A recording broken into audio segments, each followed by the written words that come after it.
Hello, I'm Ross Twiddell from Cultaholic.com. You're a sexual wank pheasant, and I want to start off this video by letting you know it's Cultaholic's second birthday, November the 5th. We're 2 years old. Happy birthday. And of course, I just want to take this time to thank every single one of you who watches this utter bollocks, because without you, we wouldn't be alive. And being alive's quite nice, really, when you think about it. But as for last night's Raw, in places, it was very bloody good. Raw and Mysterious looking very bloody good. Shayna, Baszler and Becky Lynch, one hell of a promo. Bobby Lashley came out with the single greatest line in the history of professional wrestling, full stop. And we also got a teaser of Seth Rollins versus Adam Cole. So while there was some there was also some hey as well. So yeah, good. Bye.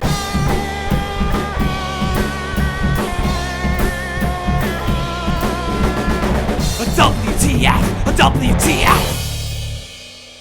But the first WTF moment of this video comes from before last night's Raw, and it comes from the dirty sheets, and it's already something that Seth Rollins has both burned down and shot down. Now, some of you will have read last night that WWE held a meeting before Raw went on the air to address the utter turmoil that happened in Saudi Arabia over the weekend. Dave Meltzer wrote the company blames talent speculation for causing a problem. The talent were told the flight issues were all mechanical and nothing more. And Seth Rollins attempted to do a rah-rah speech while telling people to keep things like this off social media in the future. Dave Meltzer appears to think that WWE had Seth Pissin Rollins, of all people, give his fellow superstars a lecture on how to do the social medias. I mean, WWE, while we're here, I can give your superstars a lecture on how to lead a healthy and balanced lifestyle. That's just the same, isn't it? Meltzer must have been pissed out of his brain when he was told that, to believe it was true, so much so that he wrote an article about it. Unbelievable. But one of those things is not like the other.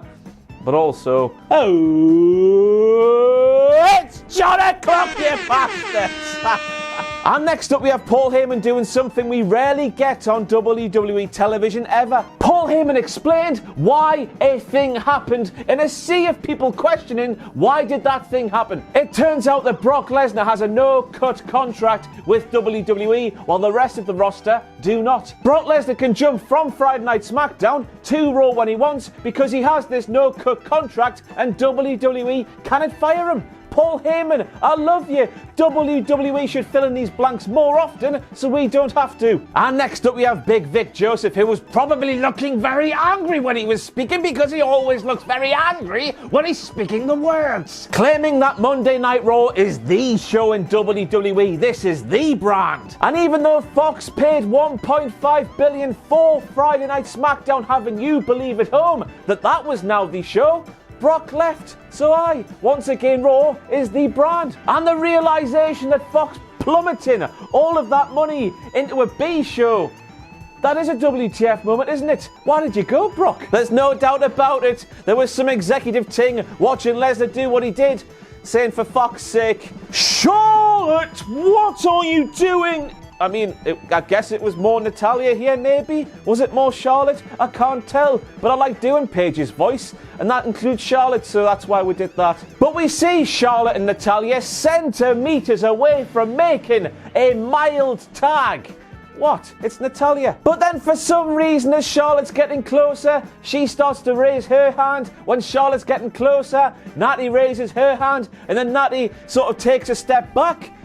What? Now, of course, we know why Natalya and Charlotte did what they did there. It's because Kairi's saying she messed up her timings. But Jesus Christ, didn't the pair of those blonde bombshells look like a pair of silly geese or what? Yeah! Thanks for agreeing. And I guess we've got to make it a WTF moment because Brock Lesnar was threatening to kill Jerry the King Lawler. But before Brock could kill Jerry the King Lawler, one man stepped up right in Brock's face, and that man was Dio Madden. Dio Madden then said, "Not so tough now, huh?" Now obviously, Dio is a really big bastard with lovely flowing hair, but in reality, he's a commentator on Raw who, I guess, failed to become a wrestler in NXT. He is, or was, in the Performance Center, didn't you know? And he's stepping up to former UFC heavyweight champion, Universal champion, WWE champion, undisputed champion, and saying, "Not so tough now, huh?" The delusion of Colonel McSweaty Bollocks is running wild still. Give your head a shake, Dio, will you? But then we have to take a step back from Dio playing tough guy when he probably, in a kayfabe sense, isn't a very tough guy. Even in reality, he probably is. Just to have a look at Brock Lesnar attacking various people on the air, threatening to kill Jerry Lawler for the second time in Jerry Lawler's life after what Dolph Ziggler did to his poor old heart way back in the day. So nobody from backstage came out to save Jerry Lawler, but Ronald Mysterio appeared with a massive pissing pipe. He attacks Brock Lesnar, and that's when the people from backstage spill out. So people want to save Brock Lesnar from Ronald Mysterio and a pipe, but nobody wanted to save Jerry the King Lawler from Brock Lesnar and his big fists. Everyone hates Jerry. We then have a direct quote from Big Vic Joseph when Brock Lesnar was down on the floor in pain. When Big Vic said, if you can't walk, you can't stand, you can't fight. But what about the wheelchair boxers? Those lads have proven you wrong and then some, Vic. So then we have the rather sobering moment where Ronald Mysterio proves he has no pissing idea who Brock Lesnar is whatsoever. Ronald says that Brock came after what's most important to him in the form of Dominic. So in riposte, Ronald's going to go after what's most important to Brock. No, not Brock's bank account. No, not his monthly subscription to Well Done Steaks, which is still a WTF moment, because why would you ruin a fine piece of meat like that? Ray isn't even going after Brock's light work schedule, which I guess is important too. The beast no to all of those. Ronald is going after the WWE Championship, that thing that is really important to Brock. Of course it is. And I don't know if Ronald has been watching WWE since SummerSlam 2014 when Brock won the WWE title for the first time in his second stint as a WWE superstar, but he's proven beyond any shadow of any doubt since then he doesn't give a hoot about big sparkly titles. Or maybe instead, Ronald, and take my advice with a pinch of salt here, maybe you should go and hit Brock Lesnar's kids with that pipe you used on Brock.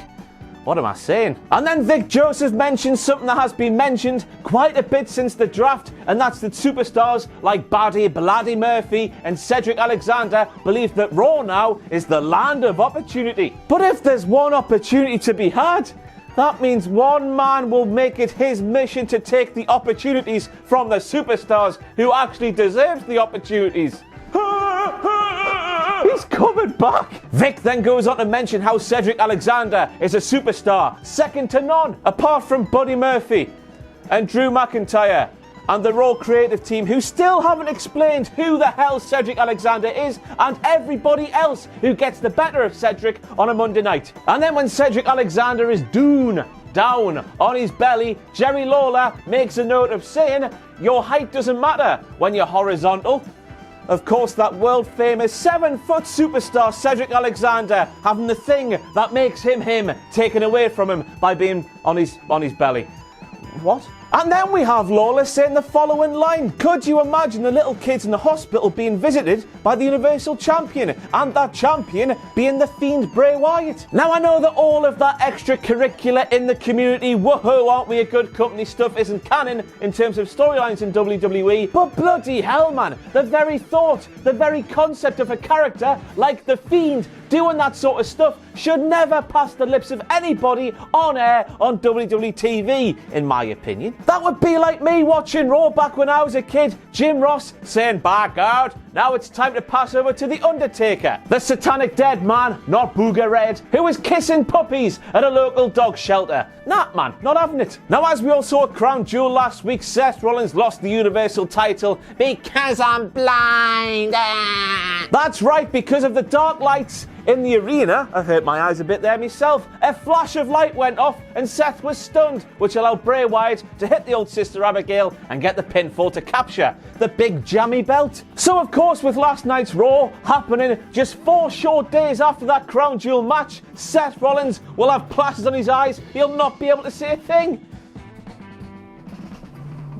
In the words of Tea Time Man Booker T, tell me he didn't just turn up not selling his injuries. Oh no, wait, that's what Seth does, isn't it? So next up we have Sethy Poo saying that he knows a lot of us were thrilled that The Fiend took the title off him at Crown Jewel. He's not stupid. I've got ears and they're burning. Ah! But then Seth Rollins says he doesn't give a damn about any of that. Your top babyface, boys and girls, your hero, your role model, saying live on Raw, he doesn't care what you think. On-screen heel turn now? I hope so. He's already turned heel off-screen, hasn't he? You pay your hard-earned money to go to shows, to buy the merchandise, to subscribe to the WWE Network. But Sethy Poo, he doesn't care anymore. Even though, in the real world, when he does interviews, out of the kayfabe, so to speak, Seth Rollins has proved he really does care what the fans think, because he mentions them, it feels like anyway, just about every single time he does one of those things. Last week he was calling us fans fickle. Back in July, he was explaining why he thinks WWE fans hate WWE. We don't hate WWE, we just want it to be better, because we care. And I thought it would have been a great idea to get Seth Rollins out the fire line, because all of the times he's put that massive boot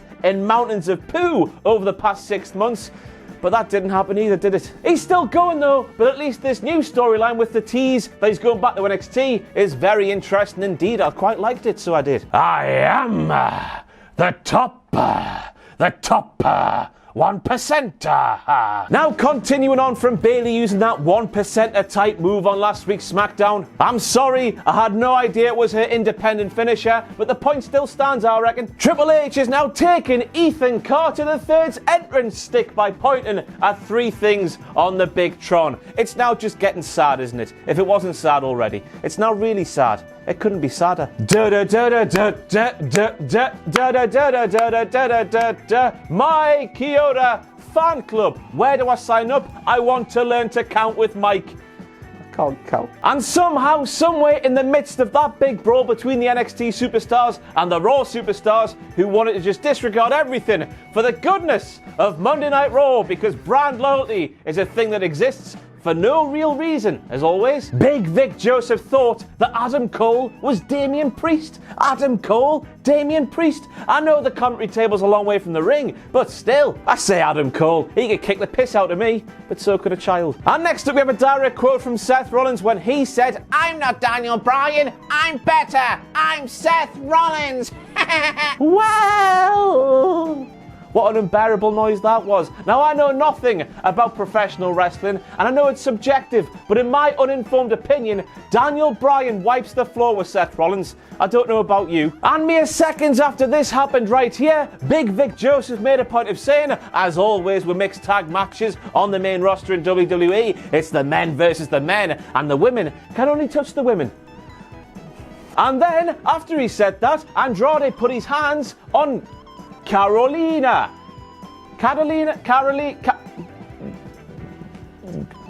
And I can't be asked to get into the intergender wrestling debate right now, because I said my piece many times over the summer with that feud with big baldy bastard Baron Corbin and Seth and Becky and Lacey Evans as well. But WWE, just sort it out, will you? Direct quote from the Bane Spirit Animal right now when he said, "I'm just here to tell you, Bob Lashley, Lana is all yours, but your ass is mine." Well, that's a direction I thought this storyline would never go in. And now we get to what was, at the time when it happened, and I know it became revealed to be bollocks later on, but when Lashley said it, it was the greatest line in WWE history. So Rusev calls out Lashley, out comes Lashley and Lana, but Lashley is on crutches. Lashley says to Rusev, "Rusev, I can't fight you tonight. I have not been medically cleared. I have torn my groin." But Lashley didn't tear his groin doing the wrestles at Crown Jewel, boys and girls. He tore his groin, and I quote, "doing things and performing in a way that Rusev could only fantasize about." That's right, Bobby Lashley tore his groin shagging Lana. And even though it got proven to be a lie, which broke my heart, still, Bobby Lashley, or the person who wrote this line, I want to know how the hell you tear your groin doing the hibbity-dibbity. Because, where are you putting your legs? And then we have Lana saying that Rusev is not interested in hers and Bobby's life, which is full of love and sex. That was what she said. That's what she said. Yes, it was. And that was even though she claimed on last week's Raw she left my Bane spirit animal because all Rusev wanted was sex. In the morning, in the afternoon, in the evening, in the locker room, in the doctor's office, at WrestleMania, somewhere else I can't remember. He wanted the sex. But she's left the sex for sex. A heel being a delusional liar? Maybe. WWE's crappy storytelling not adding up? More likely. And next up we've got that claim there, in the words of Shania Twain, WWE and 2K. Is that supposed to impress me much? She's Italian now. Becky Lynch is the first female superstar to grace the cover of WWE 2K20. Is there more? She's the only one on there. I know Roman's got long hair, but he's a man and a dog. A man-dog. Man-dog pig. And if they were trying to claim in a really, really poorly worded way there that Becky is the first ever female on a WWE video game cover full stop, they're wrong. The likes of Trish Stratus, Stacy Keibler, China, they all say hello. Direct quote from AJ Styles right now when he said, "Fact." "We don't give a damn about NXT," AJ Styles said. So why did you come out and help Seth Rollins and send them off running if you don't care? Do you care about Seth, AJ Styles? Is that why you did that? Because that would make no sense. So I hope not. Ask me about something I did not expect to see before Monday Night Raw went on the air, and I will tell you about Montez Ford being really horny. The tongue, the bark. Ooh. So next up we have Triple H and Adam Cole, bye-bye, talking strategy in a corner of the arena. Triple H keeps it looking around to make sure there's no peeping Toms gonna ruin their strategy. But somehow, someway, Triple H doesn't see the massive pissing HD camera that's right in front of him that could be picking up what he's saying to Adam Cole, bye-bye. Goodness knows how. Oh, his nose. And then following the Viking Raiders absolutely pissing right in the eye of the biological children of one Johnny Polo, Big Vic Joseph says that's why the Viking Raiders continue to prove why they are the most dominant tag team in all of WWE. Just 4 days after they lost in that final stretch of the WWE Tag Team World Cup, where the OC were crowned the best tag team in the world. And also WWE, just like I said last week, man, enough with the squash matches for the Viking Raiders. They are achieving absolutely nothing. They are the Raw Tag Team Champions. We know they are good. What's the point if they're just beating nobodies every single week? It's achieving nought. Oh, we are NXT. We are at war. We made our move first, Raw and SmackDown. Now it's your turn. We want to hurt you. The words of Triple H on SmackDown last week. But on Raw this week, after what Triple H said on SmackDown, and after once again he invaded this week's Raw with several big black cars full of big burly men and Shayna Baszler. Make sure you support NXT and watch their show on Wednesday night though. Any other time of the year, that is absolutely fine. NXT is still WWE. Of course they're going to promote it, but after Triple H has literally assembled his army of NXT renegades and all that bollocks, you don't put that stuff on then, do you? And we're flying right on through now to the final WTF moment of this video. I hope I didn't miss a thing, although there's a chance I did, because I'm a bit tired. We have a direct quote-ish from Jerry the King Lawler when he said, "Raw's been around for 30 years, SmackDown's been around for 20 years, NXT, 5 years." Jerry Lawler, with your voice that sounds like a mouse with his nuts trapped in a vice. Never, ever, ever forget the first season of NXT took place all the way back in 2010, which is almost 10 years ago, which is twice the amount you said there. We can't forget about NXT's roots, even though this new NXT has been around for like 7 years or so, because that foundation is just as strong as Candy Floss would be if Candy Floss was the foundation of a massive pissing castle. And so that's it for all the WTF moments from last night's Raw, and to be honest with you, I am hyped for Survivor Series. Hype, bros, and all that bollocks. They're doing a good job so far. I hope, though, we get something out of the box rather than just brawls happening between the rosters every single episode. Do not fall into the trap into doing the predictable WWE. Do things we've never seen before. I don't know. That Seth Rollins thing, though, that's juicy, though.